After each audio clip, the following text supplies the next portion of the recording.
regular Drews. Hi, everyone. Welcome to episode 44, Yeah, today we're covering the Red Slippers, which is Nancy Drew Diaries number 11.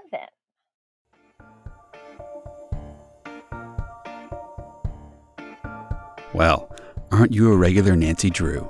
We sure hope so, and we hope you are too. Join us as we talk Nancy Drew cover to cover and click to click. Welcome to Regular Nancy Drew.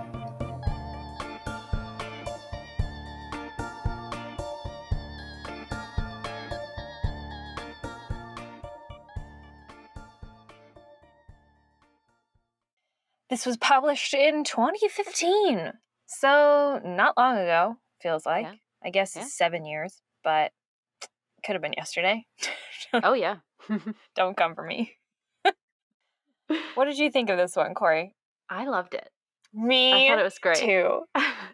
It was excellent, and I definitely think it's my favorite one of the Nancy Drew Diaries that we have read so far. Really? Yes. I liked it more than I liked Arctic Star. It was. I think you were right about it having, it feeling very similar to the Nutcracker Ballet mystery that we did last year. Not in a bad way at all. No. It's very different. Yeah. The plot itself ended up being very Right. different, but it's just the same. I don't know. Just very good. Yeah. Very good. It was very good. I have to say, it was also it, and I mean, okay, this is going to sound stupid when I say it, but it was definitely the most modern Nancy Drew book we've ever read. But of course it was, because it actually is. I don't think we've read a book published later than 2015.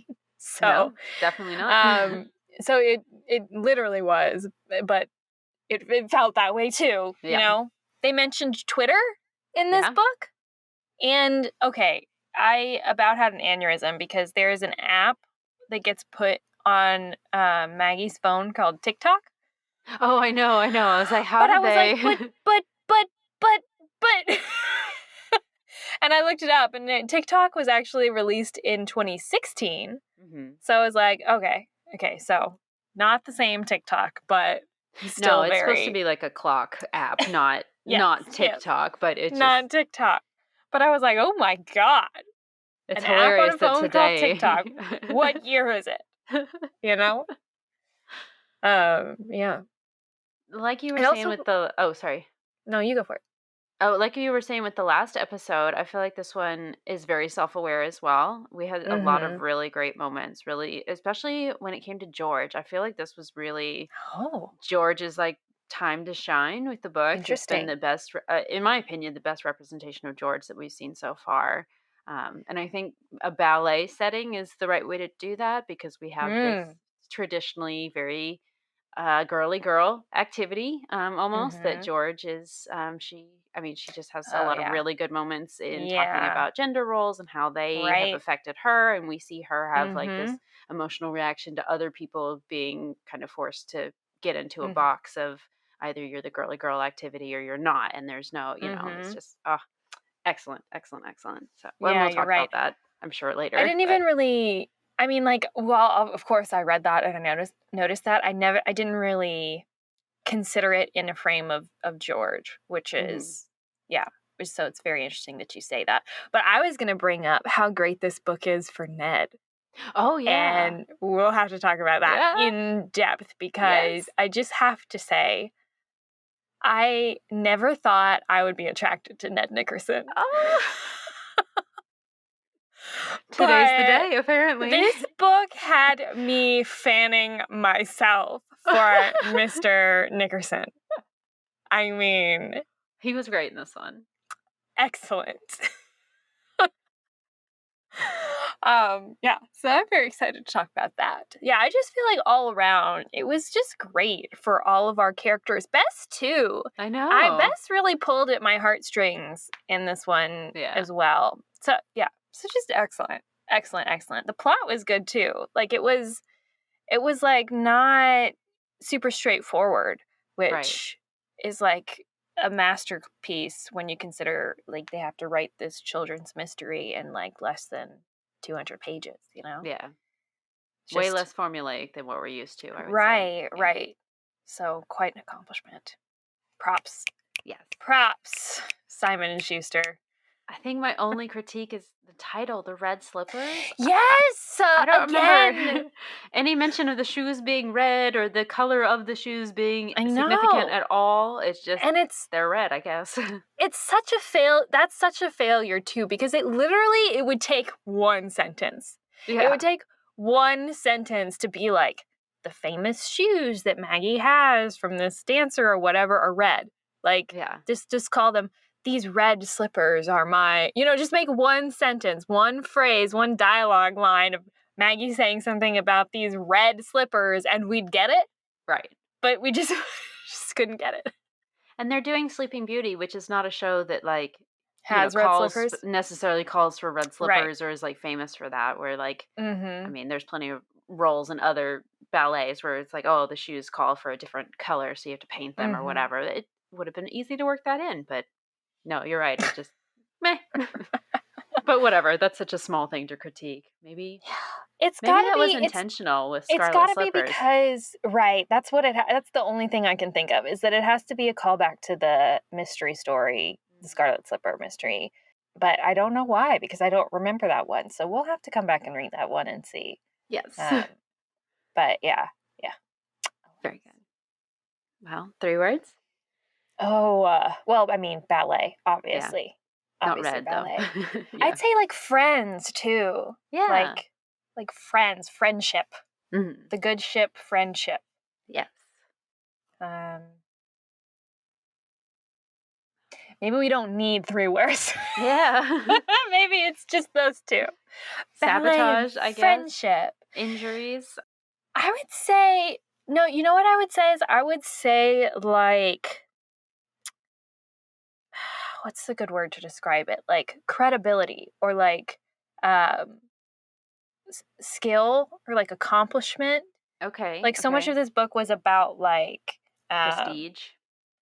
Yes, but or having an identity of you're really good at this one thing.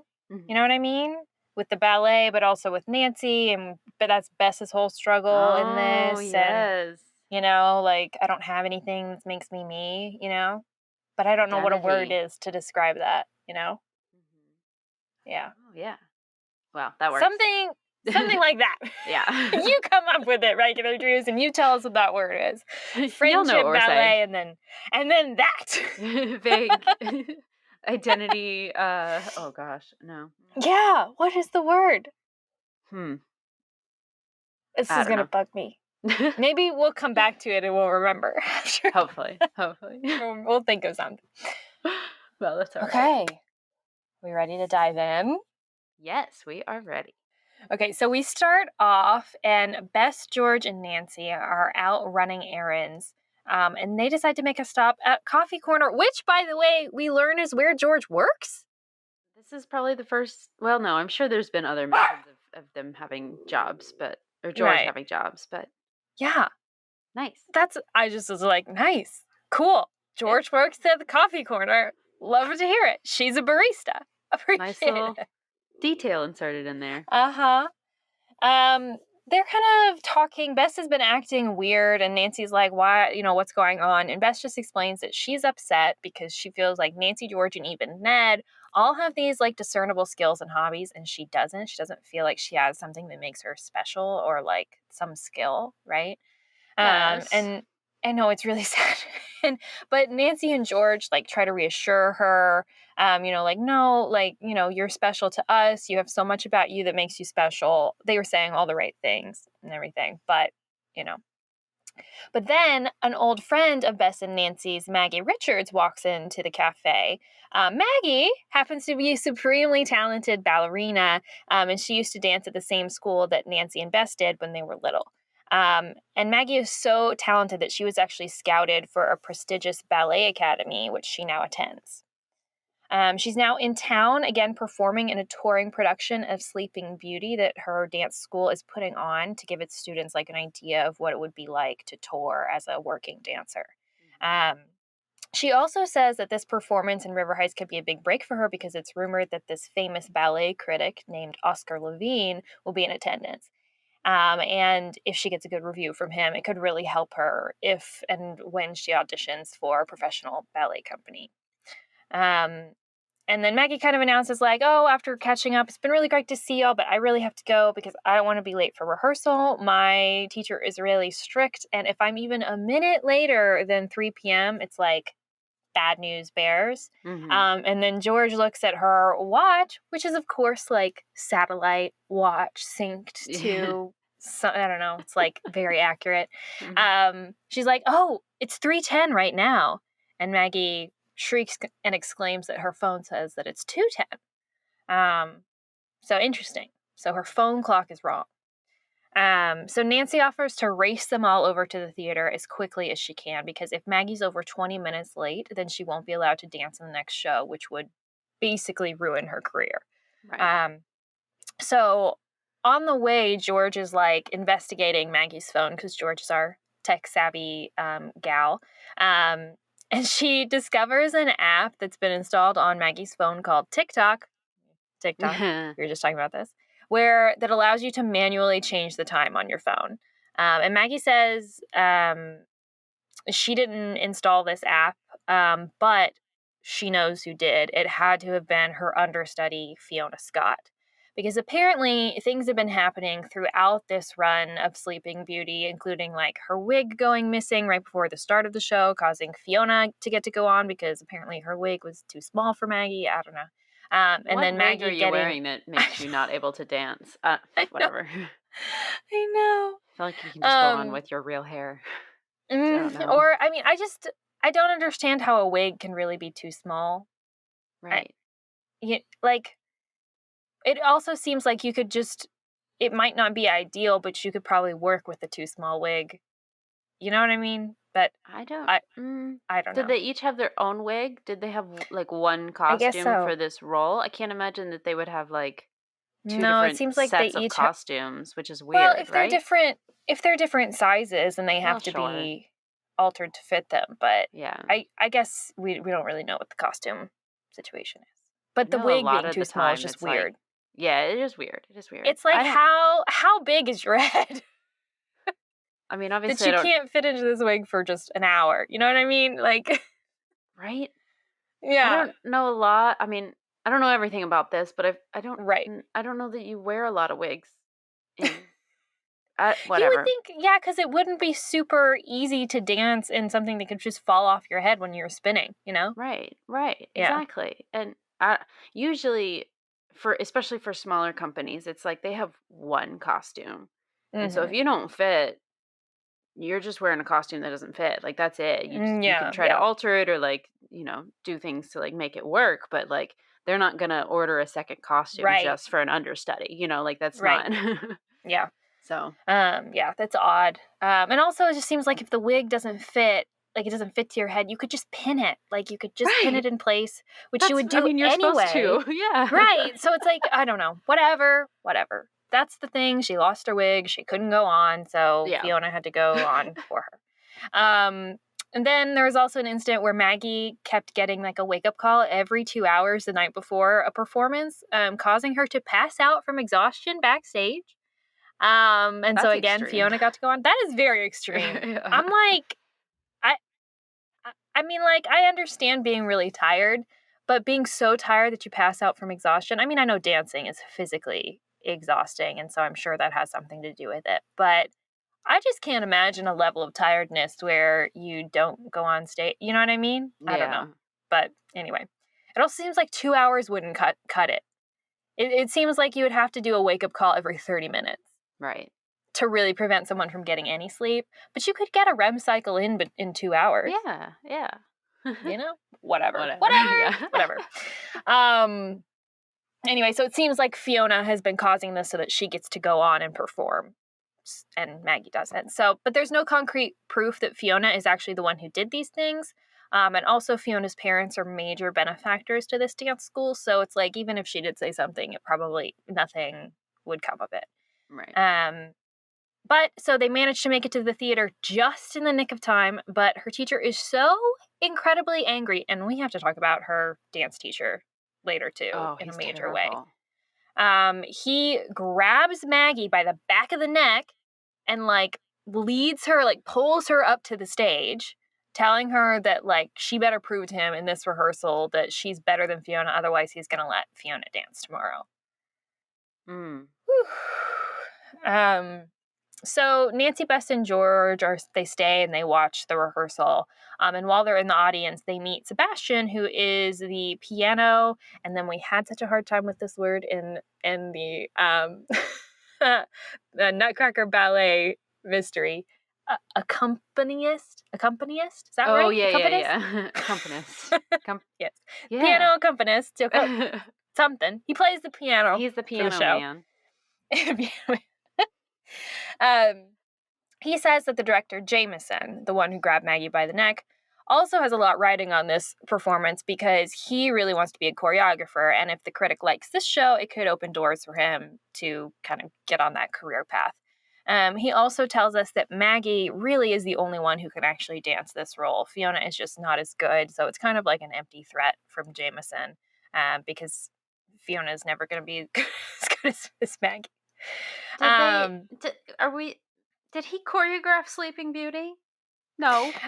I don't know, man. No.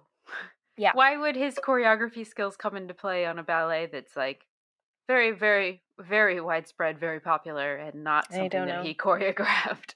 That's not something I know a whole lot about. I don't know a whole lot about the world of like ballet choreography. I don't know if there's other parts that's possible for him to change or something. I don't know.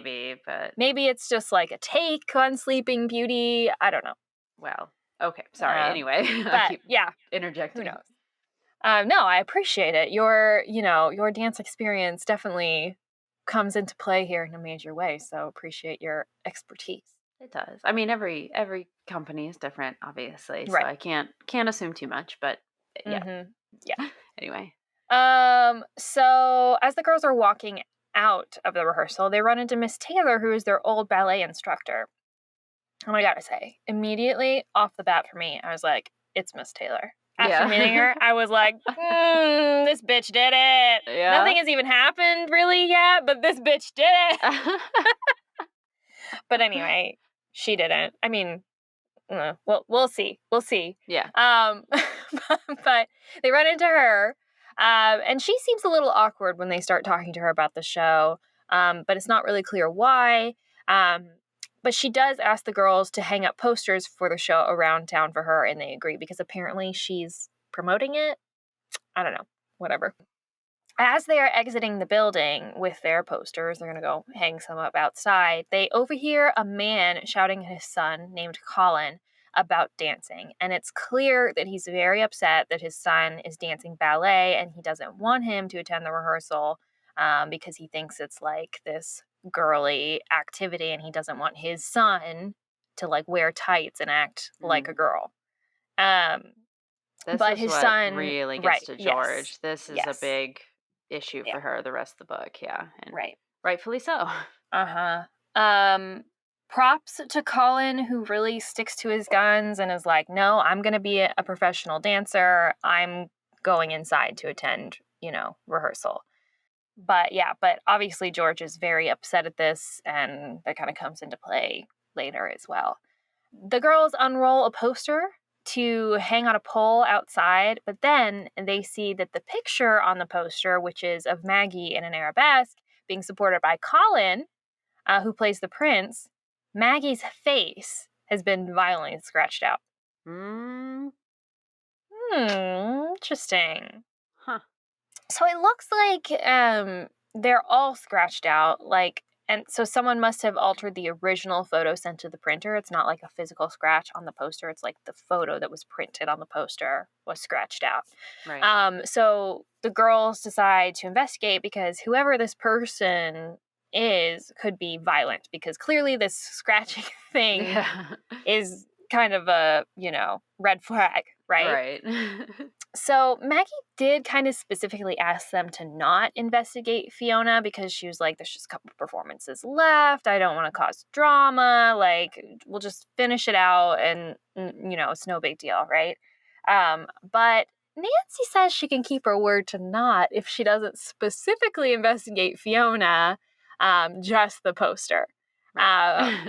Okay, Nancy. All right. Loophole. She'll think of anything to be able to work a mystery. So once they determine who's responsible for the poster, then they'll go to Maggie and let her know with if they have more concrete proof at that point, right? So Bess decides to stay at the theater to keep an eye on Maggie, and Nancy and George go to the printers who printed the posters. Sharp Image, which is a regional chain that requires apparently their employees to wear bright pink vests and hats. I was so sure that this was going to be significant later. Right. It's absolutely not, but they really hit home that they have to wear this embarrassing bright pink outfit. And I don't know what that has to do with anything, but maybe just because the guy working there had He's wearing an bright argument pink? with George. Maybe it's just to highlight that he's not the happiest employee. I don't know. I hate working here. I have to deal with these girls I don't like. I have to wear this neon pink. Yeah. Maybe. I don't know. So they don't know who's working there yet. So Nancy is hoping that whoever's working, I can just charm them, use my usual charm and skill to get some information about, this picture or whatever. But yes, unfortunately, it's this boy named Derek Chase who Nancy had busted for stealing the final exam in one of his classes at River Heights University. Oh. So he doesn't like them. I really wonder, did this happen in a previous book? Maybe. I wondered that as well, but that would be fun to read if he's going to be a recurring character. Right. Derek Chase is grumpy with them. So he is, of course, obviously unhelpful to them in their investigation, and it's just no, I'm not going to tell you anything. I know who you are, Nancy Drew. I'm not going to help you. Right. But when they're in there, they do happen to see a picture of the Sharp Image CEO hanging on the wall, Michael Carter, and they realize, wait a second, that's the man we saw shouting at Colin outside the theater. That's Colin's dad. Interesting connection, right? Yeah. Well, so of course this makes Nancy wonder, could Michael actually be a suspect in this case? He clearly does not want this show to go on, and of course he would have had access to the photo to scratch it out. And so Nancy and George decide that they are going to try to track him down. They figure that since the show is a traveling show, he's probably staying in a local hotel.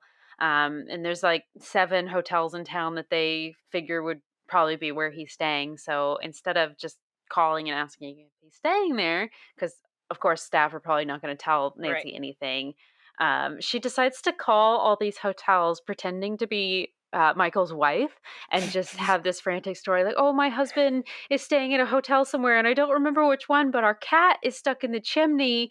And so this is an emergency. I need to talk to him right away because the cat will only respond to his voice. So if you could put him on the phone with the cat, it would help the cat come out of the chimney and then the cat will be safe. And this works. I love this. This is hilarious. Much. Not only is it hilarious, it's also I think one of the only examples of Nancy actually doing real detective work. Right. You know what I mean? She's not just going to a location and then overhearing a conversation, right? Because she happens to be there. She's actually doing the work and figuring out information by being sneaky. I love it. It was so much. Good. It was very clever as well. It was a good little ploy. But definitely. So they head over to this grand hotel. Nancy goes in and finds him just sitting in the lobby. She pretends to be in, Future Business Leaders of America. Okay, yeah, she pretends to be in the Future Business Leaders of America. And she tells him, hey, I'm doing a project on businesses in Sharp Image. So, it'd be wonderful if you would give me an interview about your company. And she tells us that she's recently read this book on how to read facial expressions.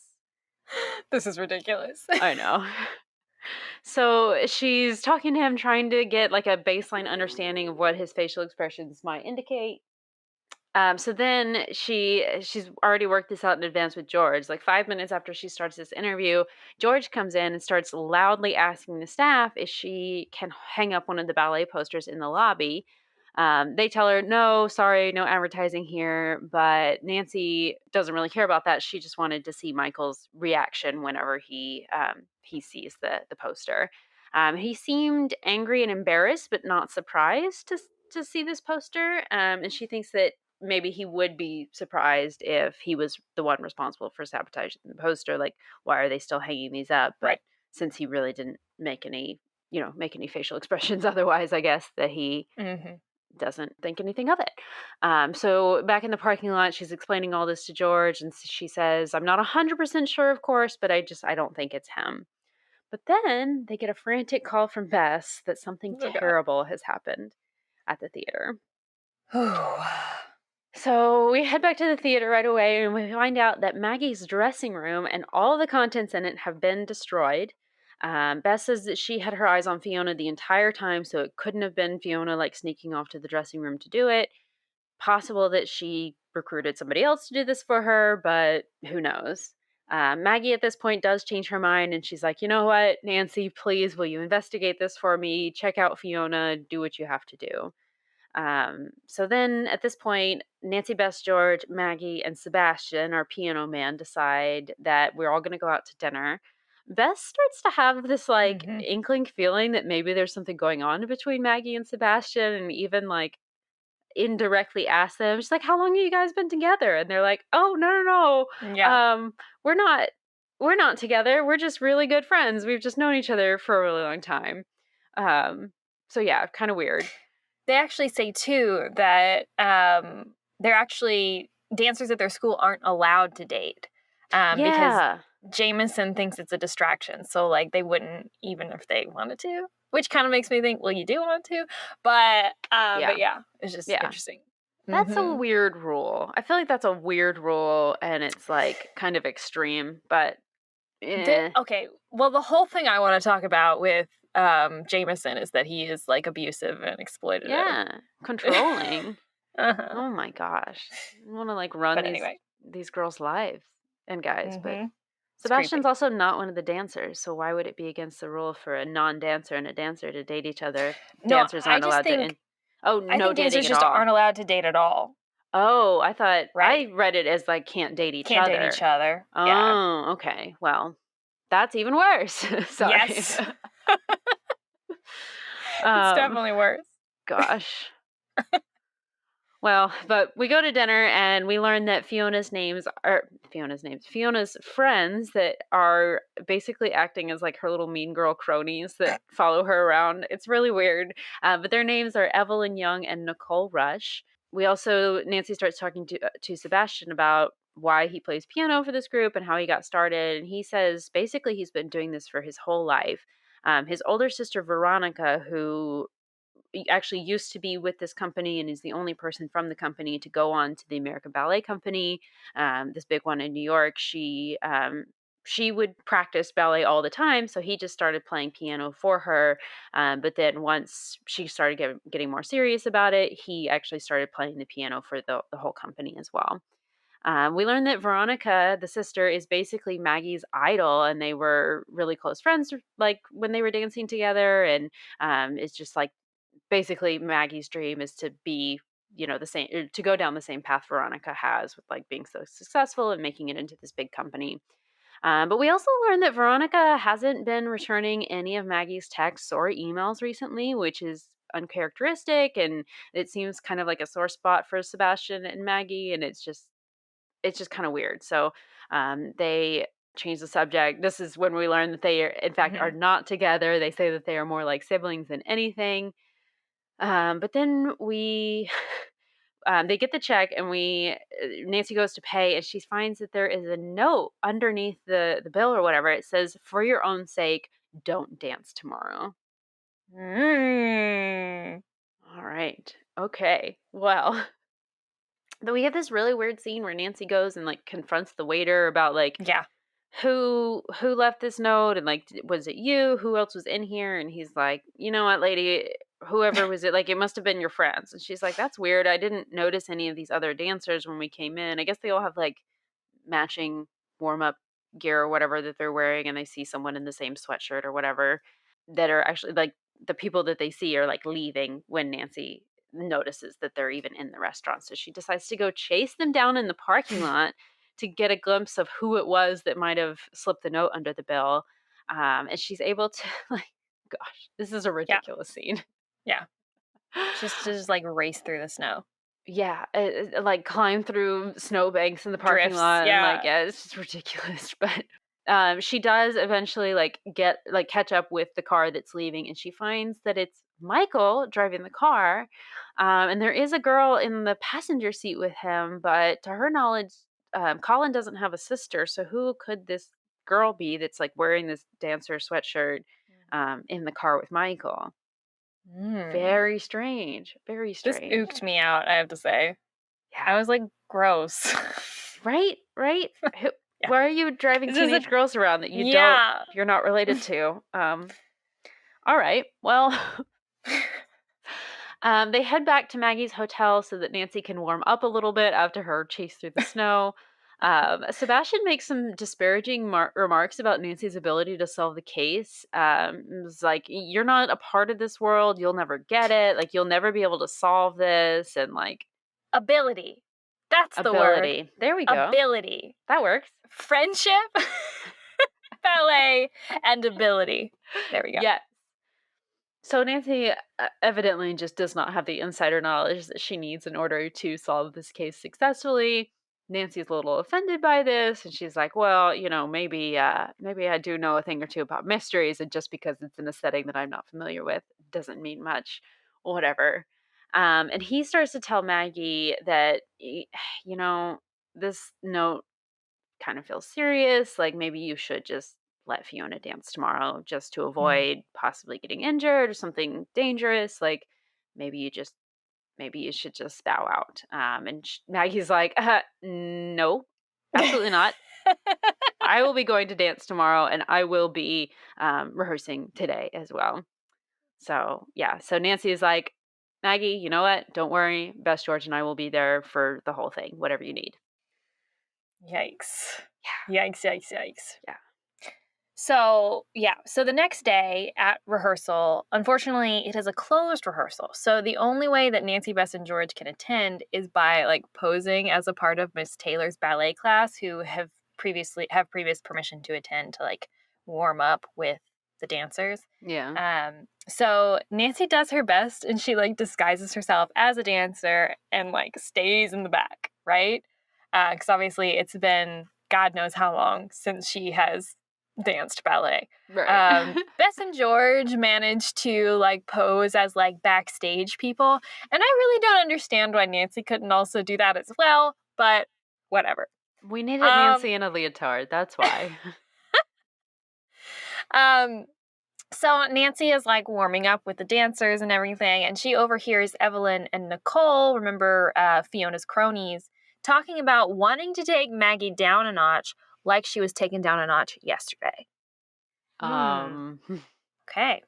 So after warming up, Nancy decides, I'm going to go talk to Fiona, try to butter her up, and like hope that some flattery will help her open up about anything that she has, done.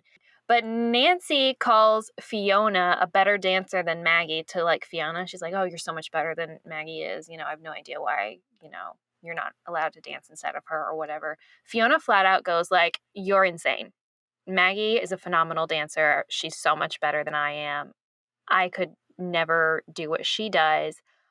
And Fiona just doesn't know why she didn't get another role instead of being an understudy. Like, she just wanted to be able to dance in the show.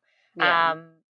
Because she knows that she's good. She's just not as good as Maggie. So she's not jealous of Maggie's role. She's just jealous that everybody has a role and she doesn't. So interesting to hear that motivation from Fiona. And then Fiona turns like abruptly to like leave. And as she does, a piece of paper falls out of her purse. Nancy picks it up, and it's a receipt for the restaurant that they were at last night from exactly the time they had been there.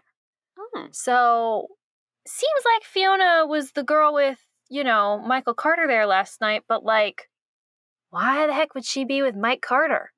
That's a little fishy. Also, this just occurred to me. She has the receipt, so it seems like she paid. I was thinking that as well just now. What the hell? The only reason to date an older man, I'm sorry, is to have him be like rich and pay for your shit.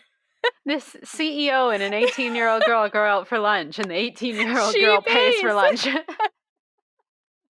Awesome. Wow. Fantastic. Whatever. No, I'm just joking, but it's still odd. Anyway. So later during rehearsal, Maggie is clearly stressed and she is not dancing well because of all of the stuff going on behind the scenes. So she gets snapped at by Jameson, who tells her that dancers have to be able to ignore everything in their personal life, including threats and harassment, to be able to dance well. What a specific thing to say, Jameson. Yeah.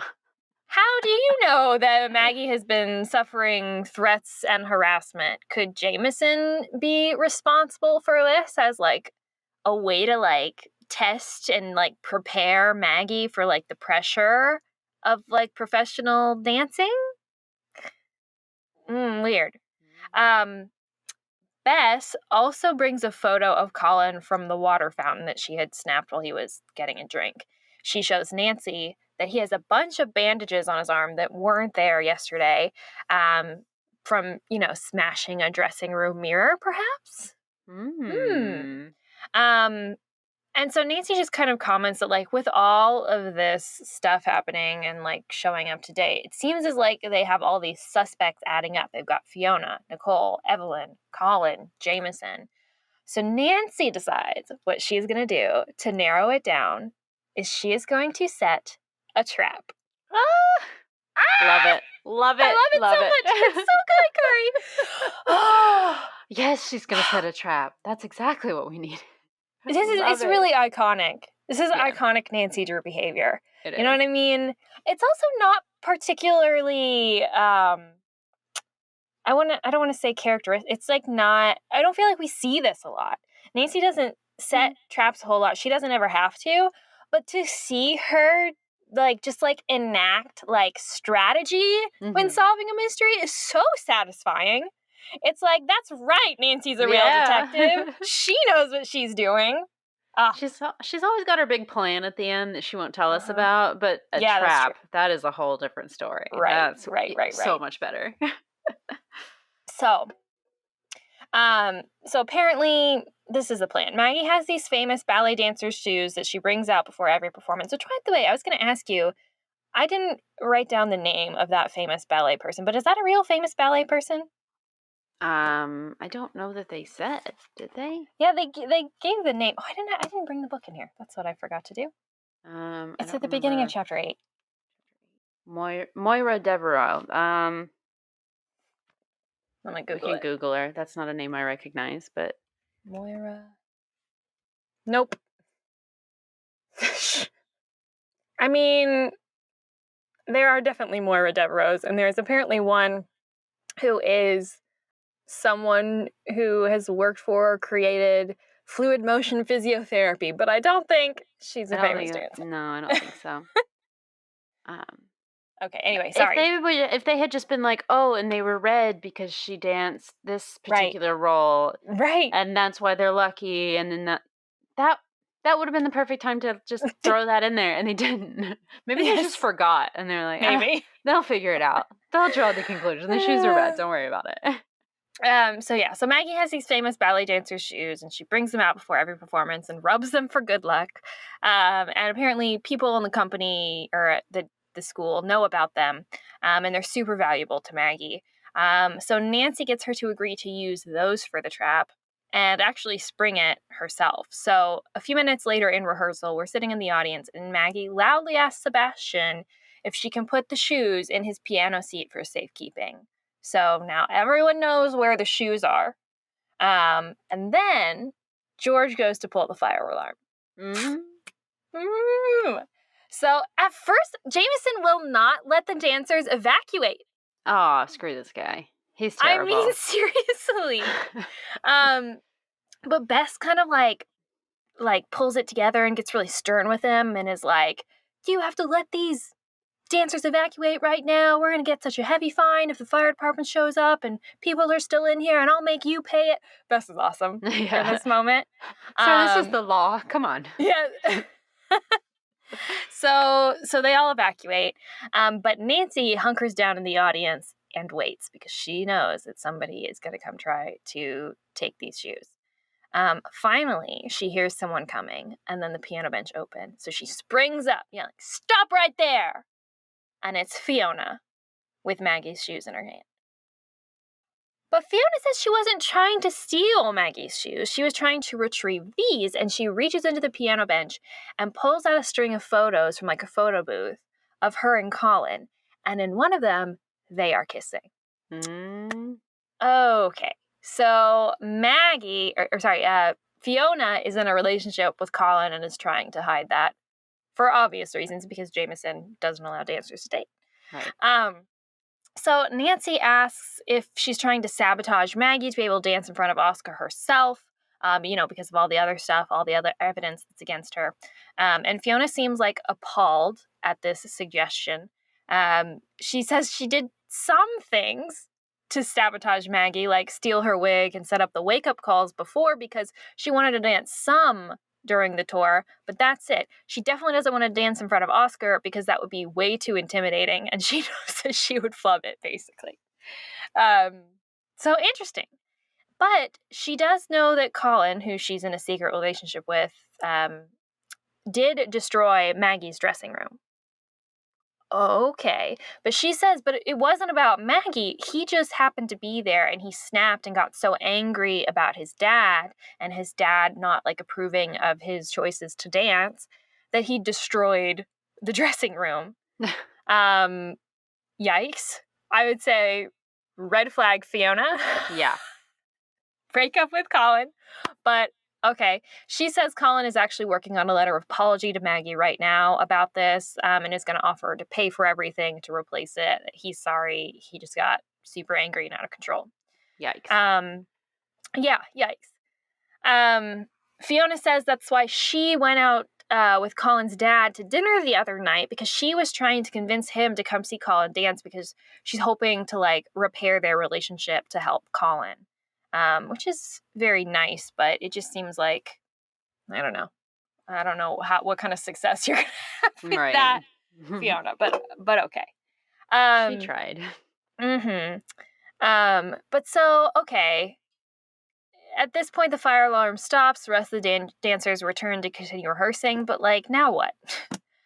Okay, so it seems like it's not Fiona, but there still has to be somebody else who's sabotaging Maggie other than Fiona. Because Fiona claims that she didn't install the app on Maggie's phone, or leave the note, or scratch up the posters. So, like, who did those things then? Yeah. So just as they're, like, working this out in the audience, trying to figure out what's going on, Jameson calls Nancy on stage to humiliate her for talking, and is about to make her dance by herself in front of everyone. Oh, my gosh. At this point in the book, I like physically like cringed and like recoiled, like, no, like Nancy, just leave, just run. Because I cannot imagine anything more embarrassing than showing how much you can't dance in front of these incredibly talented dancers. Oh My poor gosh, Nancy. I know. But Nancy, God bless Nancy. She's game. She's gearing up to get up there and do her best, But just then, right as she's like positioning herself in the middle of the stage,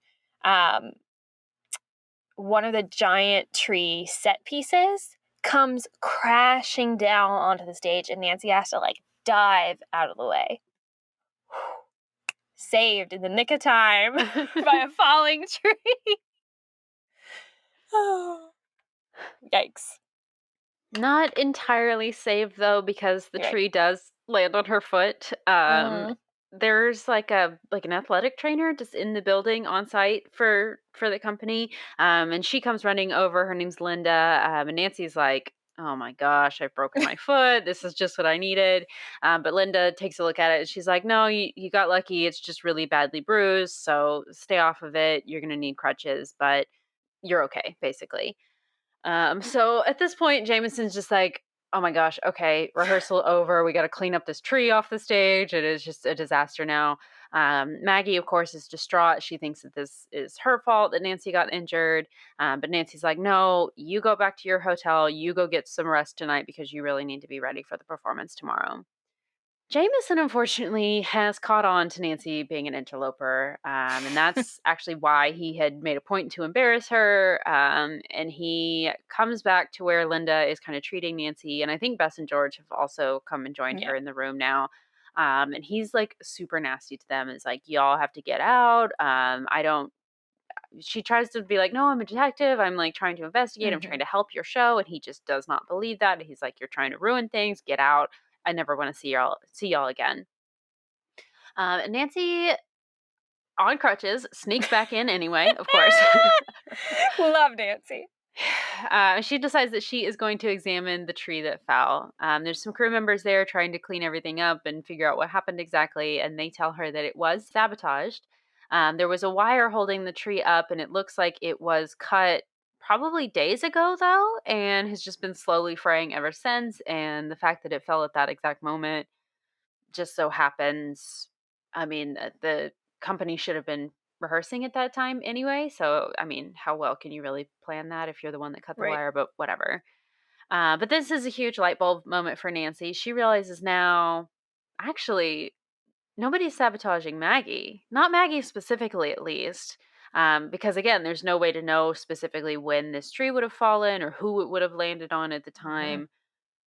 Someone is just trying to sabotage this show. And those notes that Maggie was getting of like, don't dance tomorrow, stay away, like all that stuff, it's not threats, they were warnings. Someone was trying to like destroy the show, but then spare Maggie and get her out of the way so that when This the is the bad stuff best really twist! happened, right? Amazing. This is the best twist.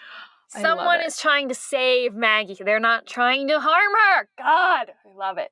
Love it. Amazing. And so Nancy is like, ding, ding, ding. Jameson is the real target. Obviously he's been terrible to everyone this entire time. So who wouldn't have motive to not hurt, well, maybe hurt him, but like also harm his career? Because I mean, he's really the only one aside from Maggie who has so much pressure on him with the Oscar Levine thing. Because if he doesn't impress Oscar, this is probably his last chance as a choreography. A lot is riding on this for him. So, of course, if Maggie can't dance, the performance is going to be a disaster anyway. So everything is just kind of clicking together for Nancy. Obviously he has a lot of enemies because he's so awful. And in a last ditch effort, they run to Jameson and are like, "Please delay the performance, even just like a couple hours. Like we have time to figure this out, but like." Somebody is coming for you, dude, and you need to let us figure this out. And he's like, no, I still don't believe you. I told y'all to get out. Doors are opening in 30 minutes, no matter what. I know. So at this point, they're like, well, we have to go home and change. Of course, we can't look like this for the performance. Like, I know there's a time crunch here, but we have to look nice. So, gotta have the right outfits. Yes. Detective Barbie, indeed. God, I know. So Ned is actually already planned to like meet them for the performance, and he arrives. He's at the theater. They go back to the theater for the performance, and they meet up with Ned, and they start talking to him. Who could possibly be the culprit? This is when Nancy actually spots Miss Taylor, who has also arrived for the performance. Their old ballet teacher, of course. She is basically embarrassing herself in front of Oscar Levine, and Nancy thinks, what if she is jealous of Jameson's success? Maybe that was her motive, that she had wanted to be the photographer, the choreographer. She'd wanted to be the choreographer for this show, and he got it instead. So, maybe. So she goes up to Miss Taylor and is like, "Oh, I'm so glad you were our teacher when we were little instead of Jameson. He's horrible." And Miss Taylor goes off like agreeing, like, yeah, he doesn't deserve this honor, blah, blah, blah. He shouldn't get to have this performance for this great critic or whatever. He's so terrible that dancer that he sent off to New York City Ballet Company, she had a nervous breakdown within 2 months of joining. Oh, because of how horrible he was. Yeah. So Nancy's like, that means something. Like, that means something. What is it though? What is it? There's something to that. There's more there. But it's kind of too late to do anything now because they are seated in the audience and the lights dim. And she remembers, wait, Veronica's the only dancer of Jameson's that ever went on to make it big. What if it's Sebastian? What if he is getting revenge on behalf of his sister? And because he's so close with Maggie, that's why he's trying to get her out of the right. way and spare her from all the drama. Oh my gosh. Ooh. Do you want to take the last chapter? Okay, yeah. Get all these So nice Ned moments. I know. Oh my god. Okay. Literally, it's like Ned takes center stage in the last chapter, and Right. I was literally sweating. Like we'll just have to talk about it. So they decide, okay, if it's Sebastian, we need to go check out his dressing room to see if we can figure out if he has something planned for this performance, right? Why does Beth says everyone that have individual dressing rooms, including I don't know. That makes the no sense, accompanist? especially not, the piano company. Wouldn't he Like, just arrive in what he's going to wear for the show? It's not like he has to mhm. change into a tutu and tights and like, oh my Or gosh. it's not like you go into like, there's no way that every individual dancer in this school has an individual dressing room. There has to be a place No. where everybody is getting dressed and Usually there's like one hair or and two makeup. just big rooms and that's Right, it. with all Even the the mirrors and star has to share. Like, Yes. that's fine. So, Anyway. and it's also not like there's nowhere for him to change if he really whatever. Anyway, he apparently has a dressing room, so they go there. And Beth says that they can get to it from a stage door around the back. So, but remember, Nancy is on crutches here, and so they would have to go outside, and the snow is really deep, whatever. So Ned does the hottest thing Ned has ever done to date, but it gets better. Sweeps Nancy up into his arms. And what he says is, forgive the indignity, but this is going to be a lot faster than you hobbling through the snow. Safer, too. I'm dying. Ned, don't do this to us. Not only is he exhibiting his strength and being able to carry Nancy, he also exhibits his sensitivity to her feelings about potentially feeling insecure about having to be carried and his desire for her ultimate safety and his ability to ensure it. I'm just saying. Oh. And my it God. still gets better. It does. It gets better. Okay. Anyway, sorry. I'm getting hot and bothered just thinking about it right now. This is good. Okay. So they make it to Sebastian's dressing room, and of course, it's locked. Which is an insert. It's locked. It's locked. George picks it because, get this, apparently she's better at picking locks than Nancy is. All right, George. Love that. So they get into the dressing room and they don't find a whole bunch, except what seems to be a bunch of talcum powder. But Ned,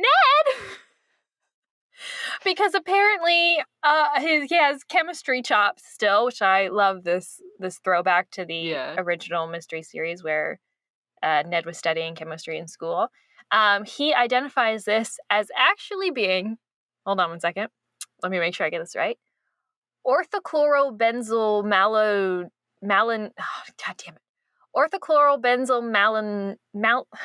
it's right there that I get tripped up. Malanonon. Malinonitrile. Orthochlorobenzyl malinonitrile. Should we spell it out? No. But that is definitely the longest word in a Nancy Drew book ever. That has to hold the record. Oh, yeah. Has to. Easily. That's longer than supercalifragilisticexpialidocious, right? How many characters is this? I don't think it's longer than that, but it's close. How do we count manually? 1, 2, 3, 4, 5, 30. Okay, so supercalifragilisticexpialidocious is supercalifragilisticexpialidocious.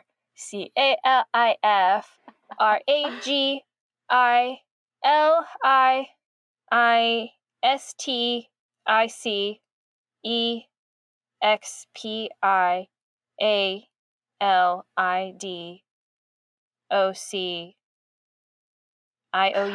So that's 35? Something like that. Sounds right. Amazing. Whew. So just 5 letters shorter then. Yeah. That's pretty long word. Yeah. And he says that this chemical, which I am not going to attempt to say again, is a chemical that can be used to make tear gas if you get it hot enough. Oh! What? So Ned is very smart as well. Yeah. And he knows how to make tear gas, which will serve us well in the upcoming riots and apocalypse. Gosh. Anyway, and then George brings up, hey, because she knew this when she was working backstage, you could use the Fresnels, which are these stage lights, to get that chemical hot enough to be able to cause tear gas. So they're like, oh my God, Sebastian is going to tear gas everyone on stage using these stage lights. So they rush over to the light booth with Nancy in Ned's arms again. Jameson is in there watching the performance, and he doesn't buy their story about, this proposed sabotage situation, even though they show him the bottles of the chemical, and he refuses to cut the lights. But at this point, some of his dancers on stage start sneezing and coughing. So Is this worse than the fire alarm thing? Like not letting them leave? This is so much worse. Yeah. Because you should be able to see the stage, see your dancers reacting, and be like, that's not normal. Let's cut these lights like you suggested. But no, show must go on. These girls need to get poisoned. He does. Yeah. And so some of his dancers are starting to get tear gassed. He's the real villain in this. Seriously. Deserves what he gets. Yeah. But luckily one of the lighting crew is not as heartless as Jameson, and he does cut the Fresnels despite Jameson's outrage at it or whatever, which I just have to say, I'm curious about this too, because if they're a touring company, touring this show, then the places they're going have their own crew that work at the theater. You know what I mean? Mm-hmm. It's not like, they might have some of their own crew, but there's always going to be someone there to work that light board that is not that light board is the property of that theater, and they're going to have their own person working the light board. So it makes sense that he's like, nah, bitch, I'm cutting these lights. You know what I mean? I don't care who you are. Mm-hmm. So he then sends a tech to remove the powder from these lights before he turns them back on. So some of the show in that moment is being performed in darkness, which kind of sucks, but the entire stage, or not the entire stage, so some of it's still lit. So it's not, the end of the world. They don't have to stop the show. Yeah. But so Nancy, Bess, and George and Ned head backstage to tell Maggie, hey, mystery is solved, so that she'll know that she is safe for her upcoming solo. But when they get backstage, they can't find her. And someone says that they saw her go into Sebastian's dressing room. Uh-oh.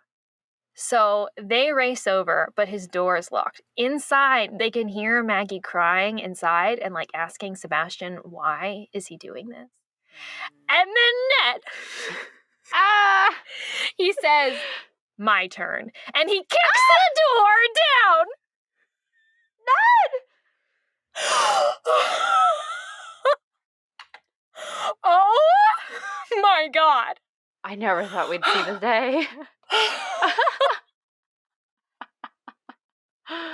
Oh my God. Yes, Ned, it is your turn. Your time to shine. The protectiveness, I think. The protectiveness and the power. That's true. That is the opposite of whatever toxic masculinity is. That is positive masculinity, man. Holy shit. Frank Hardy who? I know! My God! What's happening? Frank Hardy would never. Frank Hardy would, like, crawl through the vents to get... Ned kicks the fucking door down! Sorry, excuse me. So excited. Oh, my God. Okay, so he kicks the door down. And inside, Maggie is tied to a chair with Sebastian telling her that this is the only way that he can save her from Jameson. And he's kind of, like, manic, right? Mm-hmm. Nancy tries to, like, calm him down, tell him this is not helping Maggie. He says Jameson has to pay for what he's done, and Maggie's obviously very confused about, what he's saying. What has he done? And then Sebastian finally comes out and tells her that the real reason why Veronica won't return her calls, and that's because she's in an institution and not allowed access to her cell phone. Mm-hmm. Because after she joined the dance company, she was so, like, distraught and upset from all of the pressure of dancing professionally, and saying that all of the comments that Jameson ever made to her were, like, running through her head, and she had a nervous breakdown. And so Sebastian didn't want Jameson to be able to destroy Maggie the way he destroyed Veronica. This Wrong is way to go about heartbreaking. this, dude. It's terrible. Yes. It's terrible. But not the solution. But, like, to see that happen to, like, your older sister, to someone that, like, you really looked up to and you, like, were super close with. Yeah. And, oh my God. Yeah. It's heartbreaking. Yeah. But yeah, so Nancy at this point notices that Ned is, like, moving closer to Sebastian. So she understands what he's trying to do. Oh my God, Ned.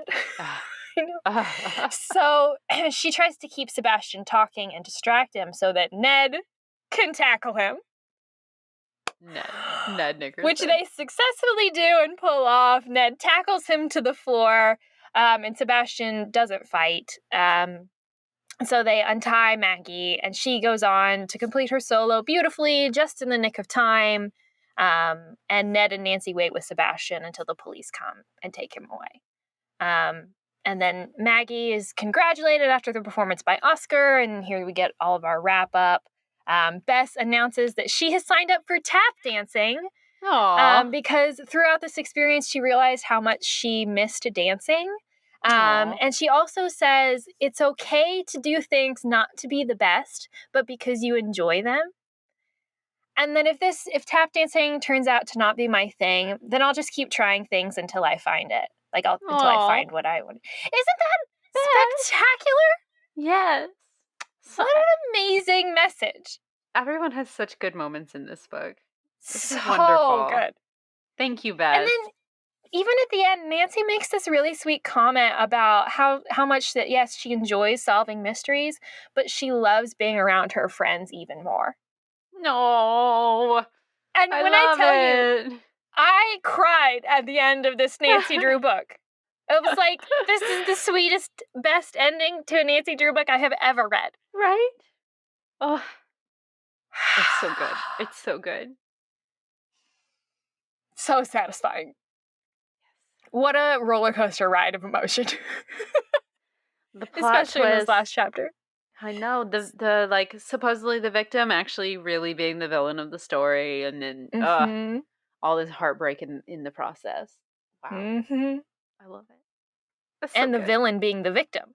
Right. You know? Right? Wow.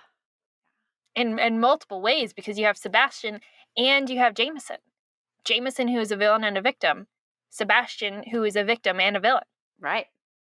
That's crazy. That's pretty poetic. Yeah. Yeah. And how victimhood can turn you into a villain. And how villainhood can turn you into a victim. Yep. Mm-hmm. Chef's kiss. Yes. So good. Oh, man. Well, oh my God, Ned start? Nickerson. I know. Okay, so Ned. Ned is a great place to start. I am eating my words. I think my issue before was that I'm like clutching my clothes. I think my issue before was that I could never see I couldn't envision a satisfying relationship dynamic between Ned and Nancy. But this book. It just makes it so simple. Like, it's good. Yes. And it's just a good relationship. It's solid, it's supportive, it's great. Because Ned is finally being a good guy. I Yeah. think that's what was missing in so many other things, is that Ned was never a good guy. And Yeah. I think Oh part gosh. of that was that, but previously in so many past years, our conceptualization of what is a good guy has changed so much, Right. right? With our awareness of like, I kind of already talked about like toxic masculinity, like with our awareness of that, it was so obvious in some of the characterizations of Ned what was like just gross behavior that but previously we may have not seen as being gross. Right. So it does make a whole lot of sense that in this book written in 2015, we're finally getting a Ned that we see as attractive because we're closer to where we are in the world now, Right. Yeah. But thank God. I mean, God. There's nothing like having a satisfying like male romantic lead in, a book or movie Yeah. or something. That my God. Oh Ned. Oh Ned. Finally getting some points. Yeah, I can see, because I can see it now. I can see the good of their relationship. Yeah. And that is when Ned is can actually be a heroic figure, be his heroic self, Right. And not because Nancy is stopping him previously, but because he wasn't secure in himself, where he is now. Right. And so sensitive to Nancy being like, I understand that, I'm sorry for the indignity, but I want to keep you Yeah. safe and this will be faster, which I Yeah. know you'll appreciate. It's just Ned. Nancy and Ned. I Finally know. a good couple. I have to read some of the files stat I know. so that I can get back to being on Frank Hardy, because I much prefer that. But that'll cure you good real quick. Just grief. a single file. You'll be back. You'll be good. Oh Oh man. my goodness. Yeah. Wow. Yeah. Yeah. Thank you, Carolyn Keene, whoever you are this time. Thank you. Seriously. You know what you're doing, man. All the characters just had such a Yeah. good little arc in this. Not even an arc, Sweet just Bess. yeah. Bess Sweet with her. Bess. I mean, I don't know that they even really do the whole like moral of the story at the end and we're going to learn something. In this we do. Mm-hmm. It's like it's okay to like not have a thing or feel like you're good at a particular thing, but just as long as you're enjoying it. That's Yeah. what Do matters. things And you like enjoy. it was a Yeah. wonderful way to highlight it. Mm-hmm. It was also it was just just inarguably, I think, like such a like good book. Like thematically, like structurally, like you can tell that the author really knew what they were doing Yeah. with centering all of this around like ballet in particular. It's like, oh, this is a great opportunity to be able to talk about X, Y, and Z, Right. gender roles, masculinity, femininity, skill, Yeah. and like how that translates in different people and, people's insecurity about, skill and like physical ability. Nancy even experiences that, and shame and like it was just such a well thought out book that I'm just like, Oh yeah. just excellent. Yeah. Okay. Speaking of the gender roles thing with George and like Mm-hmm. the whole Colin thing with his dad, there was one particular part that I thought was a really good highlight of it. So I guess I'll Yeah. just read it here. I've found it. So this is right after we witness Colin and Michael, his dad, arguing outside about like, I don't want you to dance in the show, blah blah blah. And Nancy says, "What's up?" I asked George, noting that she looked particularly glum. It's nothing, George says. That fight just reminded me of the fight that I had with my mom when I told her I didn't want to join the ballet with you or Bess, or with you and Bess. I wanted to join the robotics club instead, and she was upset that I didn't want to do the same things that most girls wanted to do. Bess rubbed George's back. I know it's upsetting, and I'm not saying your mom or Colin's dad handled the situation well, but their intentions were good. They just want to prevent their kids from getting teased. George shrugs. I think it's a parent's job to let their kids be who they are and to support them no matter Mm. what. I mean, that's pretty much the end of the passage. They move on Yeah. from that, but like, thank you, George. Thank you, George, for speaking up for not only yourself, but also just in general. Colin here and the expectations that parents place on their children for this So kind of true. stuff. Yeah. And I will say too, the Bess seem to have some weird takes in this Yeah. book sometimes, and that's definitely one of them. Yeah. But then there was also another one that was about Jameson, where let me see. Yeah. So on.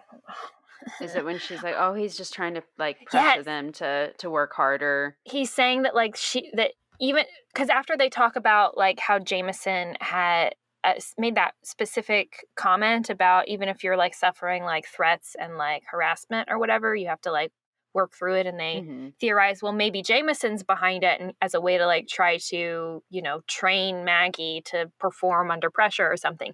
And Beth says, well, if it is Jameson, we don't have to worry because he's doing it for Maggie's own good. No, he's Which is a oh, bad take. yeah. No, Um, he's just verbally abusing these girls. right. But I also think too that even though Bess has those bad takes, I think on a certain level, I mean, they didn't really highlight this too much, but we can read into it as Bess is struggling right now because of her insecurity about not having a skill, right? Right. So she sees people trying to give people that skill, right? With Jameson, Yeah. trying to help, quote unquote, Maggie. Yeah. So she sees that as being a positive thing because it gives Maggie something that Bess feels like she doesn't have. And she sees, George's mom as encouraging, George to do this thing to get a skill that she thinks that she should have because, again, Bess feels insecure about not having a particular Right. skill, right? So you could understand that. It's still bad takes, and I wish I Yeah. had explored that a little bit more because I think that would have been excellent, but maybe Yeah. that's a little too deep for a kid's book. I don't know. But We didn't need the devil's advocate on right. Jameson's behalf. He was pretty Right. terrible. So Yeah. Which, let's talk about Jameson. oh my gosh. Yeah. So physically abusive, right? Yeah. Yeah. Oh yeah. Putting his hands on his dancers Yeah. in like threatening ways. And Nancy makes a point to like narrate like when he like grabs Maggie by the neck that he's doing it like gently. But I'm sorry. There's no scenario You don't where grab that's someone, acceptable. Yeah. Right?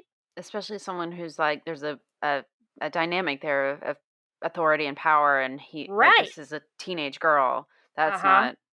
We don't. I So mean, we don't know how old she is. I don't think, but if she's not a minor, she's probably not much older than 18. So yeah. I think they position her as being like right about to like graduate and leave from this dance academy. right. So she's could probably still be a minor. 17, 18, right? Yeah. It's especially inappropriate to do that when the people that you're doing it to are children. So that's Right. even worse. Awesome. So physically abusive, definitely verbally abusive because he shouts so many awful things at these dancers about being horrible or whatever. And we know that because of like, the Veronica issue. And emotionally abusive Yeah. because he like tries to control their lives by not allowing them to date. I think at some point he makes a crack about food and like eating. That Like, is a huge problem within the ballet industry of like your dance teacher right. will tell you what you are and are not allowed to eat, which like Mhm. why do you have so much control over their entire lives? That's ridiculous. They're Right. already spending what seems like their entire time with this company, traveling with them, working with them, dancing. It's Yeah. too much. It's too much. So part of me is like, Jameson should be arrested. Yeah. I mean, I know that like a lot of that stuff is difficult to prove. But when it comes to like, he physically put his hands on that girl. You know Yeah. what I mean? That's People saw unacceptable. that. Yeah. Everyone was aware of that. People would And it just seems like attest to it, I'm sure. right. And these are children. Mm-hmm. So, like, I understand that, like, the culture of, like, dance is different and much more intense, but it still seems like you could bring child abuse charges against this guy. Oh, of course. Of Yeah, course. Yeah. yeah. Especially because we So know the school is also a part of this performance, so we have like mhm, literal little baby children, like mhm. tiny little dancers, not Right, 18-ish years old. Yeah. Ugh. right. Not necessarily people who could speak for themselves. Exactly. Yeah. Right. Yeah. Ugh.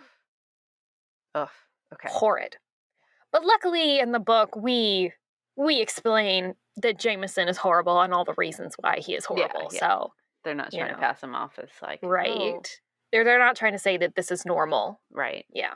Yeah. They even highlight at the end when she's talking to Miss Taylor about how horrible Jameson is to his dancers. So, Right. okay. Sure. But Fair yeah. enough. Ugh. He also makes a crack about like calling Nancy like deaf. Like, are you deaf? Oh Like, my do you not gosh. do you not hear me yelling for you? I remember And that. something about like I would know if I had a deaf dancer in my company. Dude, Yikes. uncalled for. Right. Also, like, deaf people can't dance? What are you talking about? Yeah, it's uncalled for to assume that. Yeah, exactly. Right. Like, why would you? Yeah. Why would it? What? Okay. Mm-hmm. Okay. Yeah. Okay. Yeah. It was gross. So he's an awful, awful person. Okay, let's see. I think that's all my notes. It was Honestly. just best George Ned and Jameson is crazy. Oh, I wrote something about how we have to talk about Ned and Nancy, what she says about him on page 65. Will you look at page 65? Yeah. Hopefully our page numbers are the same. I think I have the same version of your book in this one. Oh, you do. Okay. Because it's 11. So Oh, okay. Okay. Sorry. So, yeah, she said something sweet. oh, okay. So this is when they are talking about how Jameson doesn't allow them to date. And Maggie Oh, shrugs, right. relationships are a distraction, and if you want to be a professional dancer, you can't afford any distractions. Nancy goes, I wasn't sure I agreed with that. Ned had helped me solve many mysteries. Sometimes, if I was at a dead end and convinced that I wouldn't be able to solve it, Ned gave me the confidence to keep going. He never asked me to choose between him and sleuthing, maybe in this universe, and I never considered him a distraction. If anything, he was an asset to helping me achieve my dreams. Isn't that amazing? Nancy! Oh, What a lovely perspective on their relationship. right? Oh. Oh, And clearly Nancy. Ned feels the same way Oh, yeah. because how quickly he jumps to help Nancy and others. Yeah. And I love it. Oh, I my love gosh. it. Oh my god.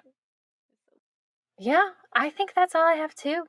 I will say they also mentioned Twitter. Oh, yeah. They did. Did I Like the say that very before? start. I don't remember. Yeah. We did mention TikTok, but yeah, they did. Yeah. I think in the Yeah. first chapter they mentioned that. That's kind of funny. So Yeah. I was excited when I read that. It was like first right off the bat, like page 2 or something. It was like, George is obsessed with Twitter. I was like, ah! that seems on brand. That seems Yeah. yeah. Yeah, it definitely does. Oh, George. Maybe George Too invented funny. TikTok in this universe because she found this app and was like, Is you know a what? Maybe if we super like made it rich, something else. yeah, Yeah. app millionaire, billionaire probably. Too I funny. could see it. Yeah. Okay. Well, I feel like this Well, is going to be the easiest flashlight score yes. ever. Absolutely. I give it 5 flashlights. 5. 5 flashlights. Not a flaw. No. Not a single flaw. Aside from the title, which I Right. think they literally could have solved with just putting like one more extra sentence in the book. It's excusable. But I'll let well. it slide. Yeah. 5 Yes. easily. Yep. I'll allow it. Oh, so good. Lovely. Lovely, Yes. lovely, lovely. So you said you did have the same cover for this one? We didn't really talk about the cover Nancy very in much. front of the mirrors. Yeah. Or is It's that a very Maggie? simple. I think it's supposed to be Nancy. We do have a pair of red slippers and a pair of pink slippers on the cover. So, but yeah, this one's very simple. It's just Nancy standing in front of some mirrors in a ballet bar. And she's like looking off shiftily, like, oh, who's sneaking up on me or something. And And also the moon is visible. I don't know if we're inside or outside. Huh. If we're like looking through a window. I don't know. Whatever. Interesting. Yeah, I wish the cover was maybe a little bit more descriptive, or like more representational of something that happened in the book, you know? Yeah. But Yeah, because I feel like like we could most of their still get rehearsals would be on stage, not in front of right mirrors like a this. But bar. Yeah, yeah, yeah. yeah, yeah, yeah. See, I mean, I think I would wish for maybe like the show poster or something. That would be Like good. that would be cool with like a scratched out dancer on it. Mm, Wouldn't that be that would interesting? have been nice. Yeah. We can pretend. Yeah. Anyway. Anyway. Okay. All right. Love it. Next up for episode 45, which is a little bit of a special episode, we are going to be watching. Kori, do you want to say it? Yes, we're going to watch. It's the 2002, right? Yes. Yeah, 2002 TV movie. It's just called Nancy Drew, right? Starring Maggie Lawson. Oh, let me check actually. I'm pretty sure. I think the title is just Nancy Drew, but we're going to watch the 2002 movie starring Yes. Maggie Lawson as Nancy. Yeah, it's just Nancy Drew. Yeah. So, very exciting. Ah! Been a minute since we've done a movie. Yeah, it has been a minute. Historically, this has been my favorite Nancy Drew movie. Really? Is the Maggie Okay. Lawson 2002. Yes. I love Maggie Lawson. It's because Maggie Lawson is so excellent. Yeah. And also I love an adult Nancy Drew. Yeah. Whereas like the other Nancy Drew movies that we've gotten, Nancy Drew is definitely younger. Even the Nancy Drew movies from the 30s or whatever she was 16. Well, that tracks for the time period. Right. I think Emma. But I'm saying like Emma this Roberts is the only younger as well, and Sophia Lillis's character was definitely younger. She's in high school. Yeah. Right. So. Yeah. So this is the only like fully adult Nancy Drew representation we have in a movie. I'm not talking about the TV show. So, you know. Because she's in college. She like just started college in the show, right? Yeah. Yes. Or in the movie. Yeah. But, yes. Oh, so good. I'm very excited. Very, very excited for that. Okay. So y'all join us then. Go watch the movie in the meantime. And definitely read Red Slippers in the meantime. We also may have a special episode pop up soon. You know, it's October. Who knows what could happen? So just keep your eyes peeled. You never know what spooky thing might be around the corner. Alrighty, y'all. See ya. See you next time.